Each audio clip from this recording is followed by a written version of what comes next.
All right, hey, welcome to the Data and AI Summit. Thank you for attending. We're super excited to be here. Did you know the average grocery store has 30 to 40,000 items? Also, did you know the average price families pay for groceries each year is about $15,000 to $20,000. Now, if you have two teenagers like I do, that bill is probably going to be way higher. But anyways, the grocery business is fiercely competitive. Margins can be thin, and consumers are fearing inflationary pressures. So how do you stay ahead? It comes down to the data. The data is what drives competitive advantage. So I'd like to introduce Nate. Hello, everybody. My name is Nate Sylvester. I am an architect within the 8451 company. 8451 is the advanced analytics arm of Kroger, but we'll get into a little bit more of that in a bit. Sure. So David Swenar, I am a former data science and data warehousing practitioner who's turned to the dark side of marketing. So everybody's seen all the AI headlines that are out in the news today. And there's two things that are going to happen. One, it's going to become sentient and take over the world. The other option is I'm going to get my 4-day work week. So I'm super excited by that. But no matter what side of the lives you're on, it's the data that's foundational to your success or failure. So I believe data can be truly transformative. But in order for that to happen, you got to be able to find it, you got to be able to access it, and you got to be able to trust it. So how many people, by a show of hands, have all their data in one location, one data repository in their organization? Nobody. So what my life looks like. So when I started my career in yield characterization, it was my job to understand why we're not getting enough yield. And so how did I do that? Phone a friend. I would walk down to the hall, ask the quality team, where's your data? Hey, my data's over here. I go over here to the test team. Hey, where's my data? My data's over here. Process team. My data's over here. Some of it was in spreadsheets. It was all over the place. It was borderline chaos. And so once I found the data, I had to ask myself, can it be trusted? How fresh is this data? Should I use it? How can I use it? And am I compliant with the appropriate regulations? That's what data intelligence is. It brings a single pane of glass and helps you organize data across all the disparate data silos that are out there in your organization. So with that, without further ado, I'm going to hand it over to Nate. So again, my name is Nate Sylvester. I've been around the IT industry, various roles. I actually started out as a front-end dev, building order entry systems about 20 plus years ago. Quickly moved into middleware and integration. How do we get systems talking together? How do we bring the data to a place that we can start using it? And then more recently, probably within the last 5 years, really thinking about data strategy. Not so much what all the things can we do with the data, right? Not all the different sciences and applications and so forth. But a lot of those things, as we go to solve the problems, they start with the data. They start with the data being available. And not just available, but truly accessible, right? How do we lower that bar of entry to be able to leverage that data where we need it? I've been at the 8451 Corporation for about 10 years now, played a series of roles. And for those of you who don't know what 8451 is, we are the advanced analytic arm of Kroger. Now, probably most of you have heard of Kroger or heard of one of its banners. And so you probably see some familiar logos here.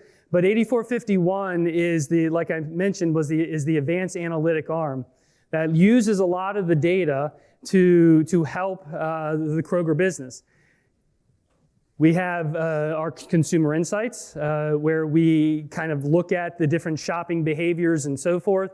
We have our loyalty marketing, where we market to our loyal customers and to drive better experiences for them in store, online, and so forth, as well as our precision marketing that looks at on-site and off-site marketing opportunities, partnering largely with the CPG corporations to help them thrive within the Kroger ecosystem.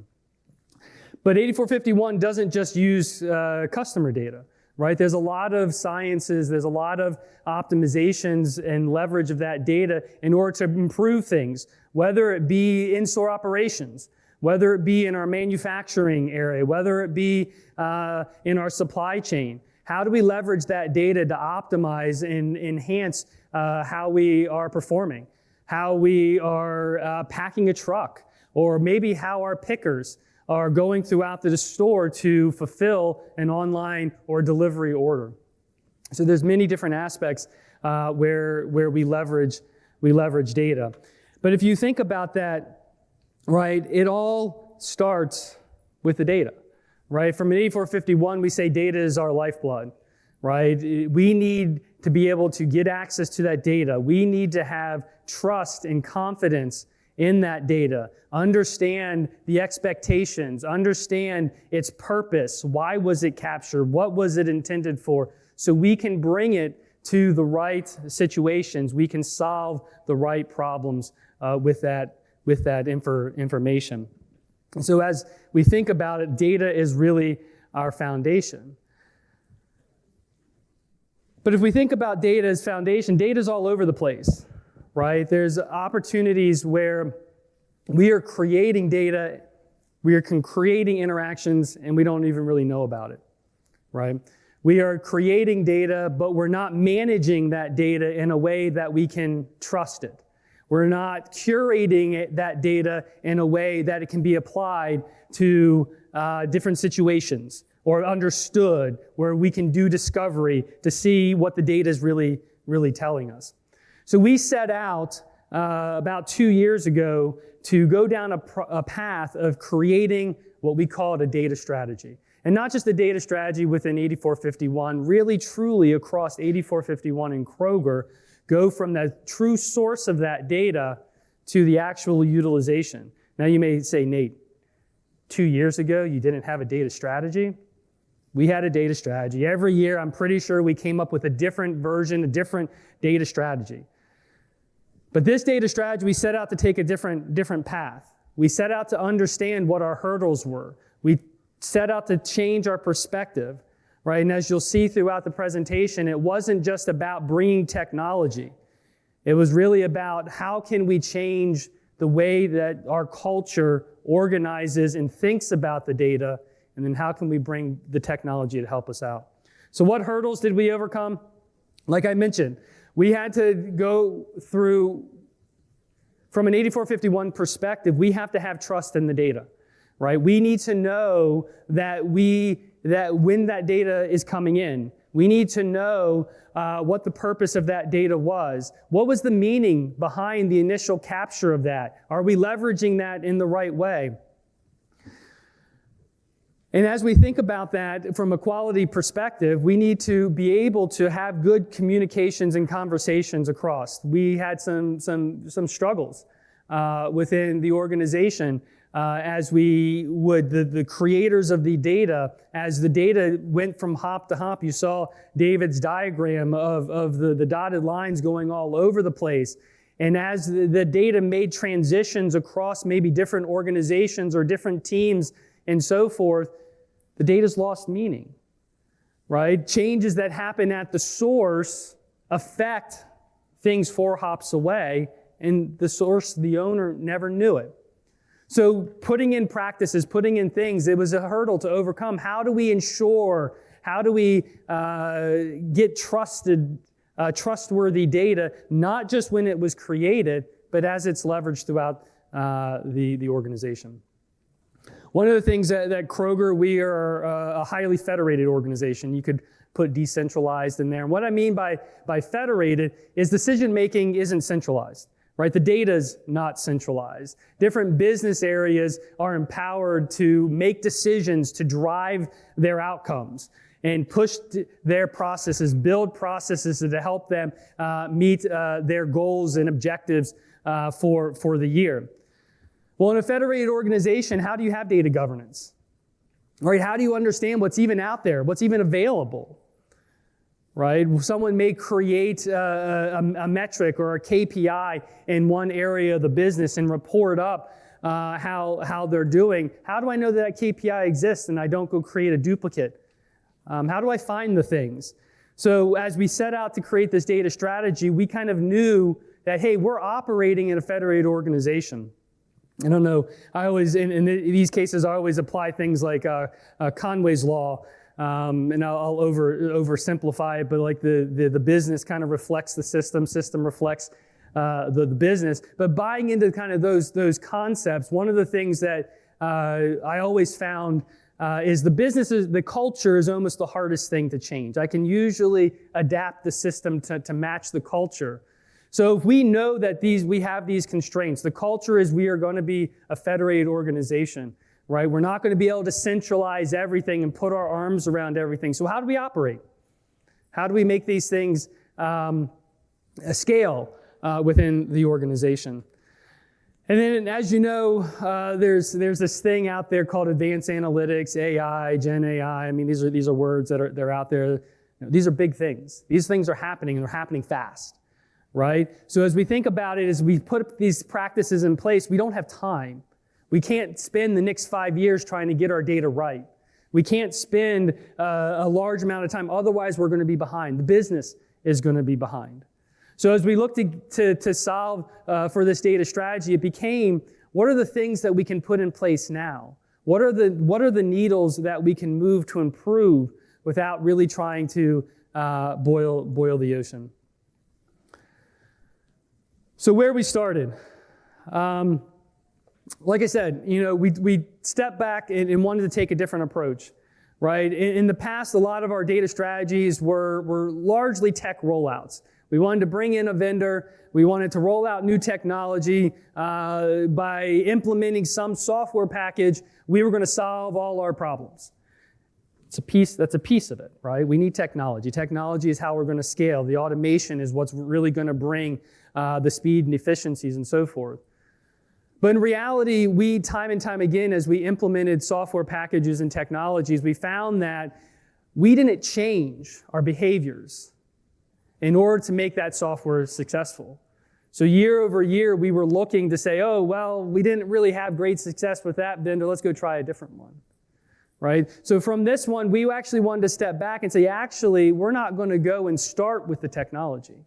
We want to start with the behaviors that we want to exhibit within the organization around data. So we went and had a bunch of listening sessions. You call them discovery sessions, where we met with various areas of the business to say, hey, what does data mean to you? What do you know about data? You know, almost like a data literacy type test. And in reality, the response was all over the board, right? From people who, yeah, I understand there's data. It's flowing through pipelines, but I'm not really quite sure what it is. My job is to move from A to B, right? I don't really know what I'm moving from A to B, but my job is to move this data around to people that really understood what was going on. But from there, from kind of understanding the vast perspectives of data and kind of where different groups were on call it their data literacy journey, right? We were able to focus and create some really targeted areas that we wanted to go after. Now, when we look at these targeted areas, again, you can boil the ocean. You think of a data strategy, and there are so many opportunities. So many opportunities, so many things to solve, so many areas where we could improve. But looking at kind of where the organization was, where different parts of the organization, maybe even what projects or other things had momentum within the organization, we picked some key areas in order to really focus and spend our time and effort, kind of setting some real near-term goals to start to show those behavior changes within the organization. And I'm already kind of jumping into the next one. Again, a lot of this focused around what are those behavior changes? What is the culture that we want within the organization around data? And then as we decide that culture, as we start to realize that culture, we need to find the right technology to scale it, right? We need to bring in the right technology, the right vendors, in order to help get the efficiencies in a large organization. Now, to ground ourselves, we really we set out kind of a North Star where these were just some principles, and I'm not going to read line for line. I throw this up here largely for illustrative purposes, but really set some principles that as we're thinking about what culture we want to drive, what behaviors within the teams when they're implementing their solutions, when they're dealing with data, do we really want to push for? We can summarize these three things, all these points up in basically three words. Ownership, intentional ownership, and I'll add the caveat with skills to be successful, right? Talent management's a big part of what we want to drive. Right? We don't want to give a bunch of accountability and ownership to teams, but them not have the skills in order to be successful. So ownership is number one. Number two is communication, right? And that communication can come with personal one-on-one talks, but really at scale, how are we making information available to the organization? Right? How do we communicate expectations, whether that's SLAs or SLOs? How do we communicate fit for purpose of a data asset or a data set or a metric or whatnot? And the third is collaboration. Collaboration is the big one, right? In a federated organization, it's very easy to get kind of inwardly focused, right? Where I have my objectives, I have my goals, I have my outcomes that I want to achieve for this quarter, for this year or whatnot. But in reality, the collaboration needs to also come from, as we'll see it in the next slide, it needs to be outward as well. And so how do we get the right level of collaboration between groups in order to spread that knowledge across the organization? So from there, you're probably thinking, hey, the title of this session said data mesh, and you haven't mentioned data mesh once. Well, I just did, so there's one.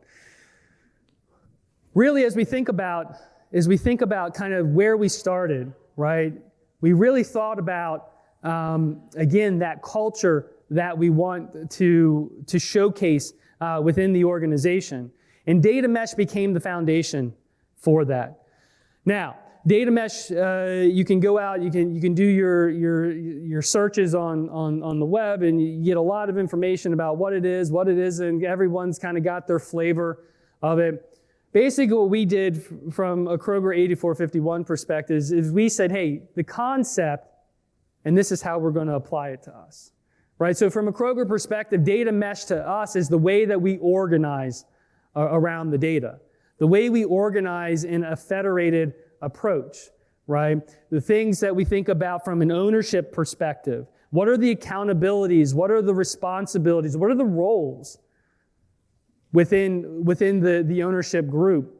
How do we do that across the organization in a kind of a decentralized way? Within the Kroger, we adopted kind of the domain-driven design. For those of you that are familiar with those concepts and so forth from years ago. And not so much that we're trying to completely go down, a granular microservice kind of path or whatnot, but that the concepts that come with the decentralized architecture, from the decentralized decision-making to the ownership, to the boundaries of what is owned and what is not, who owns what and who owns something else. And then one of the key areas in there that we put a lot of emphasis on is the interaction between those domains, right? So we put a lot of emphasis as we think about our data mesh is how do domains interact, right? Domains, the concepts that I'm trying to hide kind of the inner workings of a given area and allow them to have the flexibility to do the things they need to do. But really say that, hey, when you're trying to communicate and work and collaborate with areas outside yourself, we do need a level of interoperability. We do need consistency. And then that's where the fabric really starts to play in here, right? So we message within our organization, data mesh is really about how we organize, how we create decentralized teams within the business units. Data fabric is the connectivity, the connective tissue that allows us to interoperate.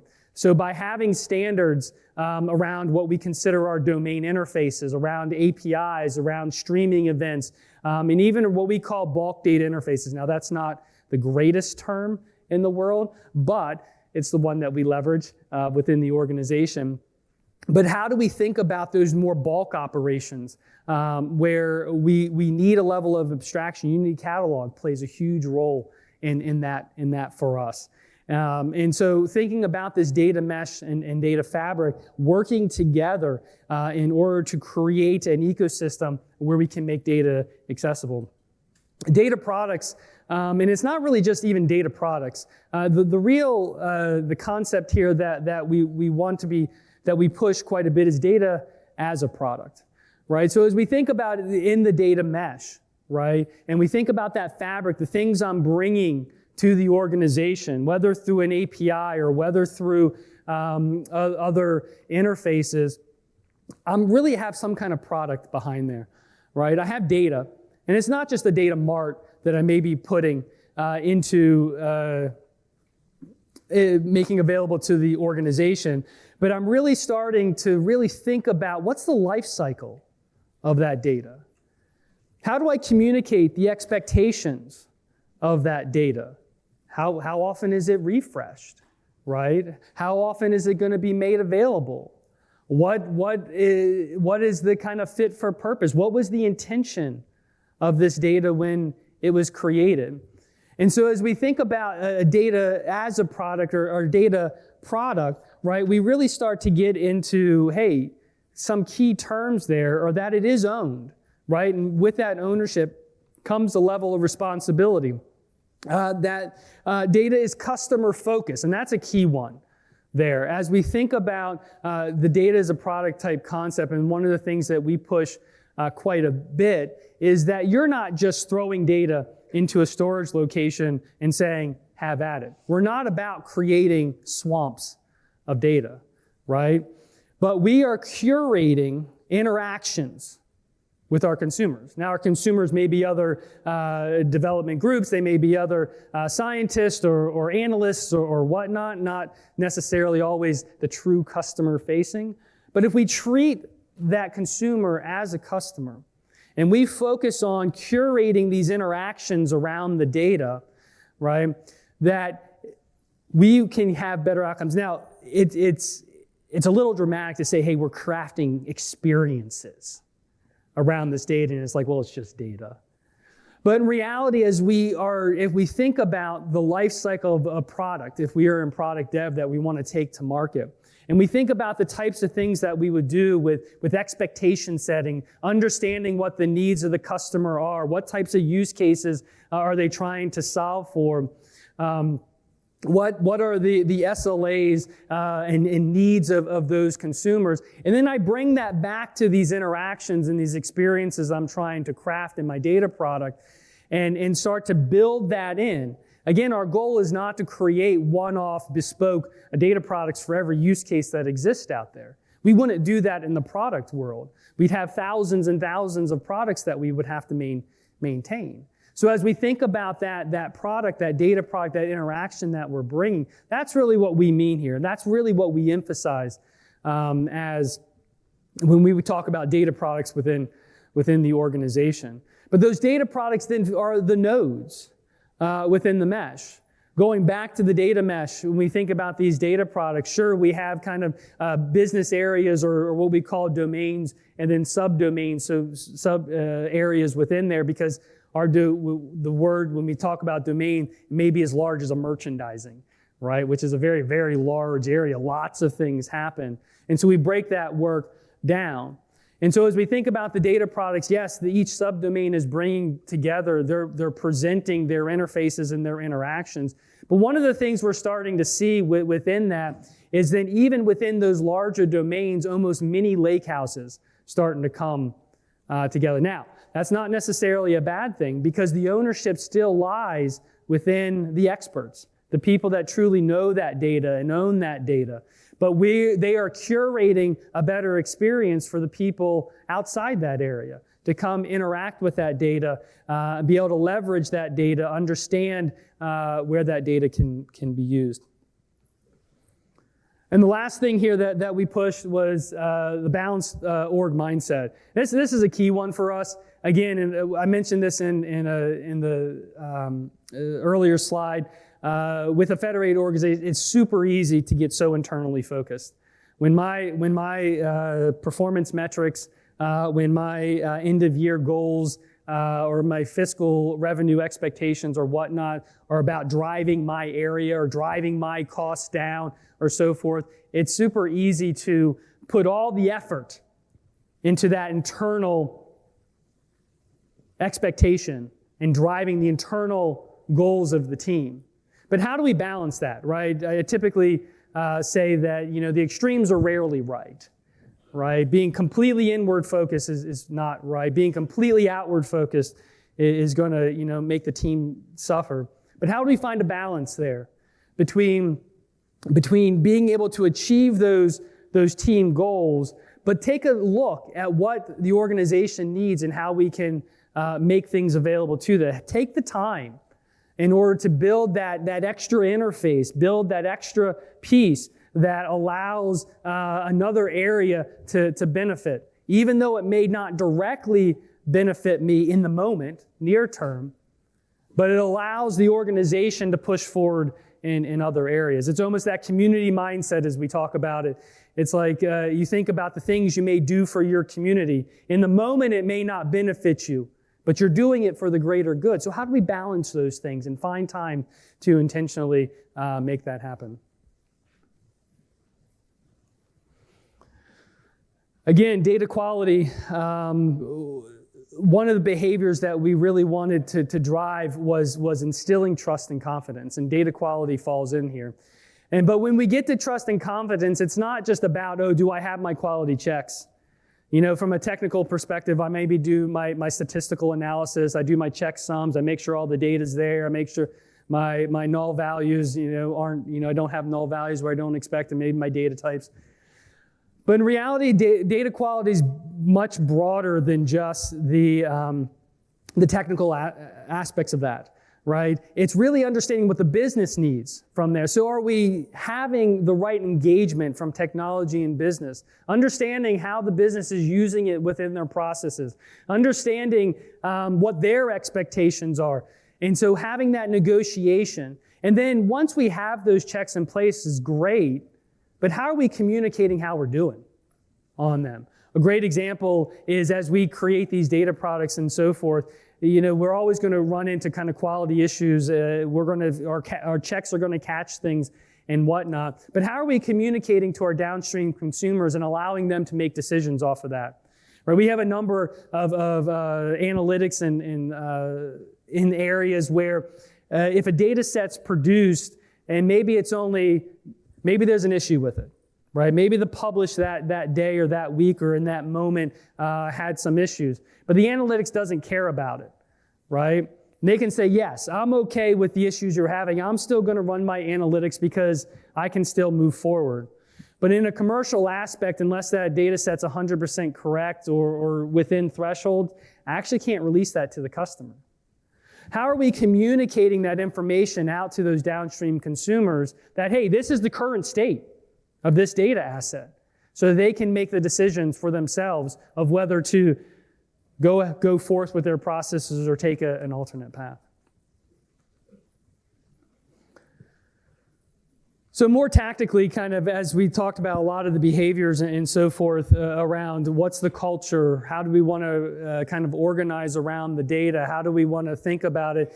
One of the first places we started is we need to communicate, right? We need to really make this information available across the organization. And so discovery became a huge thing. We create, whether it's data, whether it's code, whether it's metrics, whether it's information, all over the place. Can't tell you the number of quote-unquote knowledge repositories that we have within the organization. But if a new team is spinning up in order to solve a problem, how do they find what they need? How do they find what already exists to help speed them along their journey versus always going back and recreating? And so we went down a path of really, hey, how do we get into this data discovery? How do we find the right process in order to make this information available? Kroger went on a path, several years ago down this route, and we struggled because we brought a technology to the table and said, hey, we got a place to catalog all this information, but with no process. no culture change, no expected behaviors. And guess what happened with that catalog? It failed, right? It became a swamp of information that you just couldn't use. You would find things, but you find duplicates. You never knew which one to trust, right? And so part of this data discovery, when we reset, it's not just, hey, let's go find the right technology. It's like, what's the culture? What's the process? What's the governance we're going to put around this to ensure that when someone finds information in this location, they can trust it, right? They can rely on it, and they can move forward with confidence.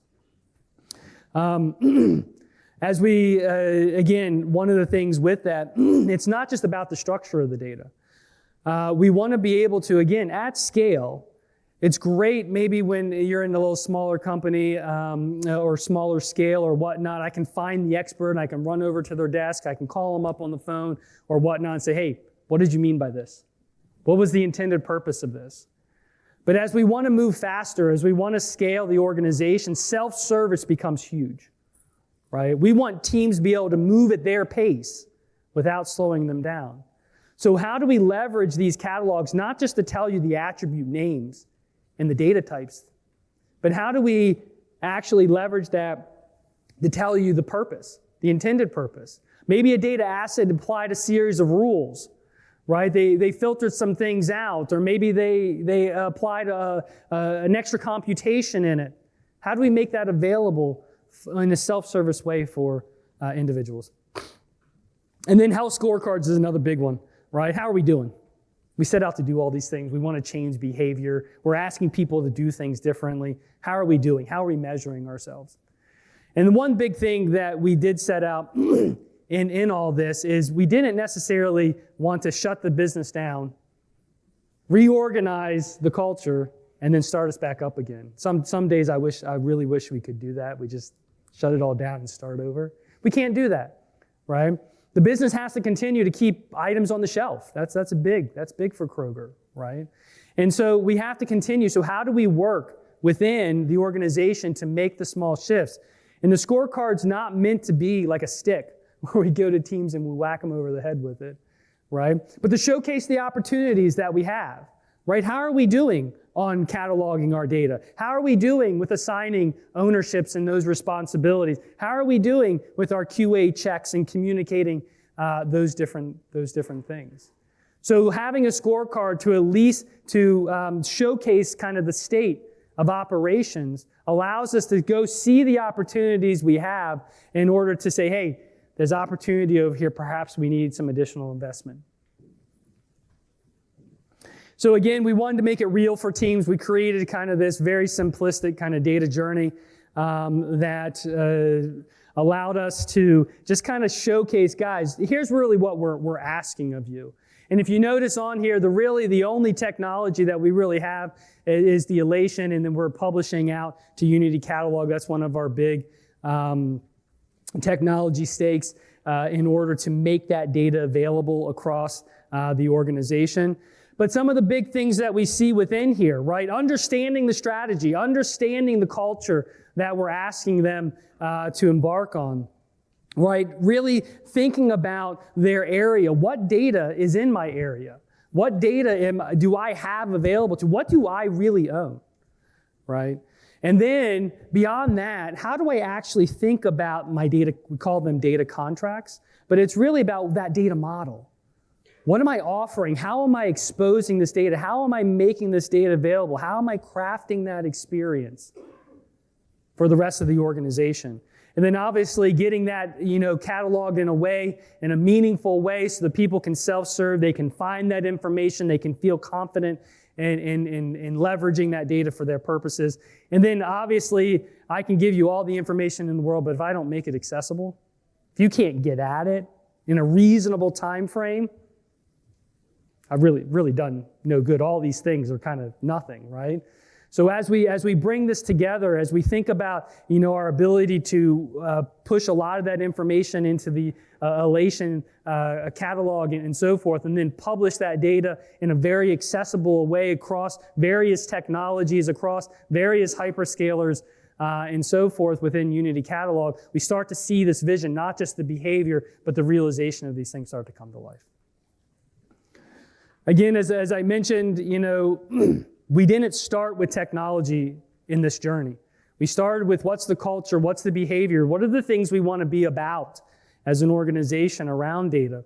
But again, we do need technology in order to accelerate us, to get the efficiencies, to automate a lot of these things. At a scaled organization, we can't run a ton of governance boards, right? We need to build that governance into the processes, into the systems, in order to be able to go at pace. So some of the things, within Databricks and Alation that really kind of accelerate us on this journey. One of the things with Alation that we're able to do, we leverage the business glossary quite a bit, right? To try to create a common language of the way we talk about things, right? How we leverage terms. A product ID in one part of our organization is not the same as a product ID in the other part of the organization. So how do we reconcile those things? Bringing that data together here allows for us to do that. And again, a lot of this is then with training to help increase our data literacy, not just for our technical partners, but also for our business partners as well. So in closing, this is kind of our usually closing slide of, hey, this is what we're trying to do. Right? And so it's kind of the path to the future. We have data products. We're creating them. We create data all day, right? We're starting to curate those into experiences, into products that we can make available, and not centrally, right? We want that data product to still remain with the owner. They're the experts of the data. They know what the life cycle of that data needs to be. They own the ability to really keep that data fresh and highly trusted within the organization. But one of the big things that we are trying to push more recently is how do we get that business engagement? Great, a lot of these data products, it falls on the technical shoulders of the data stewards, the custodians, to actually get that data, build the pipelines, make it available. But how do we really bring the buy-in from our business partners about what their expectations are? Where are they going? How do we have those lines of communication and have those negotiations? There's going to be disagreements, right? But we got to talk about it and find that path forward. And then how do we actually then bring this balance of this holistic community kind of organization mindset so that we carve out the intentional time to go do these things? Because a lot of times it's like, yeah, it sounds great on paper, right? But then we don't put the intentional time to make it happen. And we don't end up where we want to go. So again, looking through these, we talked about it. One of the things is to iterate and evolve. I didn't mention it so much during the data products part of the conversation. But again, a lot of times we hear data products and it's like, I got to bring you all the data you need all at once, right? Nah, the product mindset says we inspect and adapt, right? We do employ kind of agile-based methodologies within Kroger. As we think about our data products, as we think about those interfaces, we think about those experiences, they can evolve, right? And we should build them in an evolvable way as we learn more, as we introduce new business areas, we bring in new customers or consumers or whatnot, thinking about how we take steps to move forward versus being more of a big bang. Staying data focused, again, just data is foundational, but change is inevitable. Right? So as we think about that data, as we think about that, how do we keep those lines of communication open? And that's the deepening relationships, right? We want to establish those lines of communication that really help set that expectations and really help find that path forward. So I did want to put a plug. 8451 has a number of other talks going on. This one was a lot less technical. But we do have a series of more technical talks that are going on. So I encourage you guys to maybe follow up on those. But I appreciate everyone's attention. Thank you.